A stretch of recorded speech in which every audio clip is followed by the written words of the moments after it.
একদিনের ঝটিকা সফরে আসানসোলে বিজেপির দলীয় কার্যালয়ে উপস্থিত হয়েছিলেন কেন্দ্রীয় কয়লা খনি দপ্তরের প্রতিমন্ত্রী সতীশ চন্দ্র দুবে। তিনি রানীগঞ্জে এক অনুষ্ঠানে উপস্থিত হবার পর আসানসোল শিল্পাঞ্চলের বিজেপি কর্মীদের আগামী 2026 সালের বিধানসভা নির্বাচনে বিজেপির জয়লাভ নিশ্চিত করতে তাদের মনোবল বৃদ্ধির জন্য আলোচনা সভার আয়োজন করা হয়। তিনি জানান, বিগত 11 বছরে বিজেপি সরকার রেলপথে ক্রমাগত উন্নয়ন করে চলেছেন। মেট্রো রেল সম্প্রসারণ, আকাশপথের নতুন নতুন বিমানবন্দরের সাথে বিভিন্ন রাজ্যের সংযোগ, জাতীয় সড়ক দেশের প্রত্যেক শহরের সাথে সংযুক্ত করার, টোল ট্যাক্স মুক্ত ও ফাস্ট ট্যাগ চালু করার ডিজিটাল ভারত বানিয়ে চলেছেন। কয়লা খনি থেকে কয়লা উৎপাদন করে বেসরকারি কোম্পানি সেখান থেকে পরিবহনের মাধ্যমে বিভিন্ন জায়গায় নিয়ে যাওয়া হয়। তার দেখার দায়িত্ব রাজ্য সরকারের, পুলিশ প্রশাসনের। কিন্তু এই রাজ্যে পুলিশ প্রশাসন সরকারের প্রশ্রয়ে কয়লা চুরি বেড়ে চলেছে। তাই কয়লা চুরি আটকাতে কেন্দ্রীয় সরকার বিভিন্ন প্রকল্প এনেছে। আগামী 2026 সালের বিধানসভা নির্বাচনে বিজেপি জয়লাভ করবে দিল্লির মতো। তিনি বিভিন্ন রাজনৈতিক দলের নেতাদের কাছে আবেদন করেন, ভারতীয় সেনাবাহিনীদের নিয়ে কুরুচিপূর্ণ মন্তব্য বন্ধ করতে। সারা বিশ্বে ভারতীয় সেনাবাহিনীর প্রশংসা হচ্ছে এবং সারা বিশ্ব বুঝে গেছে ভারত স্বয়ং সম্পূর্ণ। বুধবারের আলোচনা সভায় আসানসোল দক্ষিণ বিধানসভার বিধায়িকা অগ্নিমিত্রা পাল, কুলটির বিধায়ক ডক্টর অজয় পোদ্দার, বিজেপির জেলা সভাপতি দেবতানু ভট্টাচার্য, বিজেপির নেতা জিতেন্দ্র তিওয়ারি সহ বিভিন্ন নেতৃত্ব কর্মীরা উপস্থিত ছিলেন। 2014 से पहले भारत में भ्रष्टाचार, घोटाला और तुष्टीकरण की बात सामने आती थी, लेकिन अब विकास, आविष्कार और नवाचार की बात हो रही है।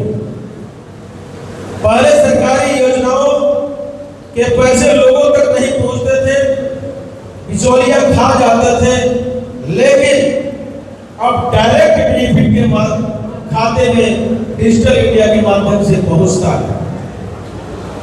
पहले इलाज के लिए सोचना पड़ता था, अब आयुष्मान भारत योजना से अस्पतालों में मुफ्त में इलाज होता है।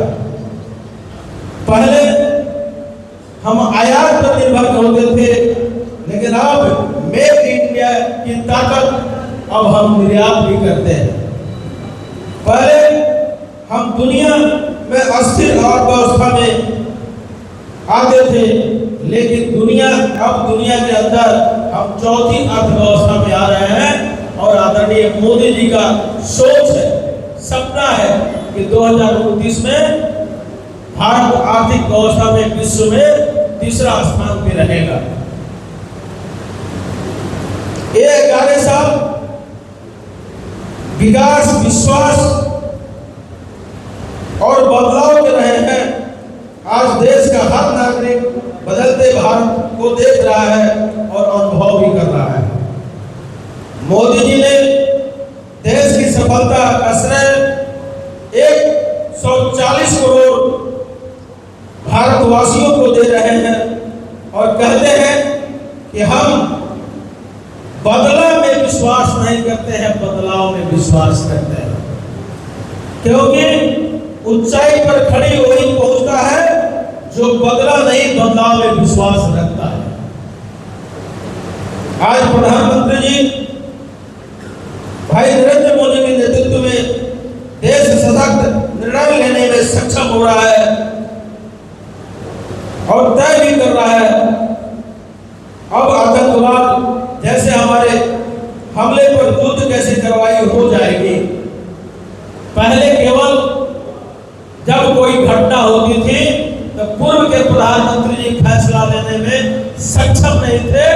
आज के प्रधानमंत्री जी, अगर तुम तुरंत मेरे साथ ऐसा करता है तो तुम्हारी भाषा में तुमको जवाब देने के लिए आदरणीय मोदी जी की सरकार, मोदी जी तुरंत फैसला लेते हैं। यही अंतर है।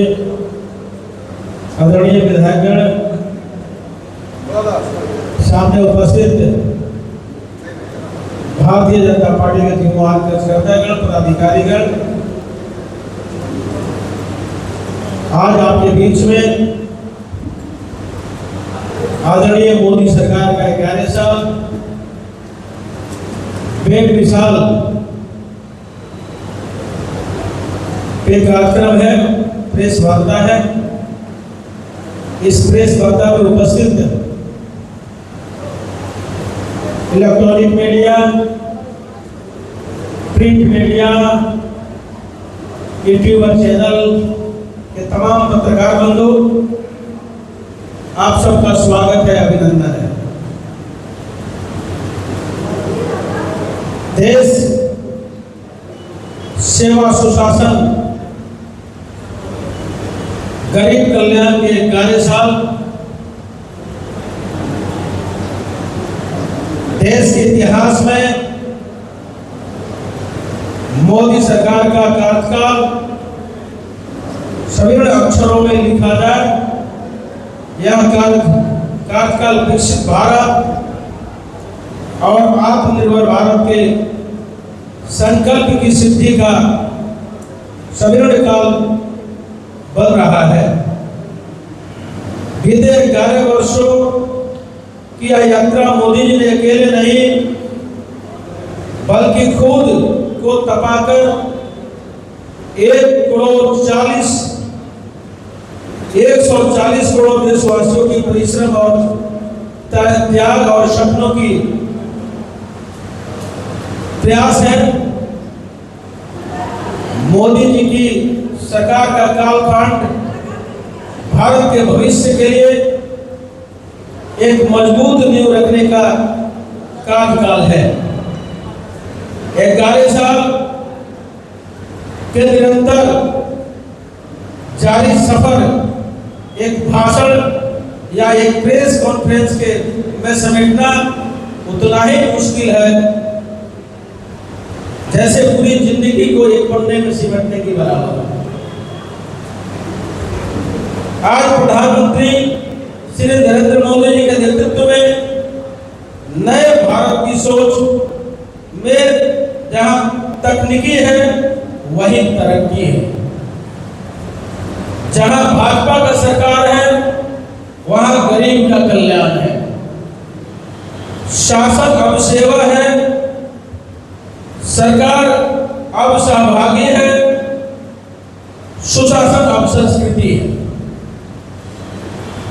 पिछले 11 वर्षों में भारत को विकसित बनाने का अमृत काल की शुरुआत की गई। 2014 के पहले हमारी सोच थी कि काम कैसे होगा, ये नहीं हो पाएगा, ये तो हो ही नहीं सकता। जबकि आज की सोच है यह होगा, जरूर होगा,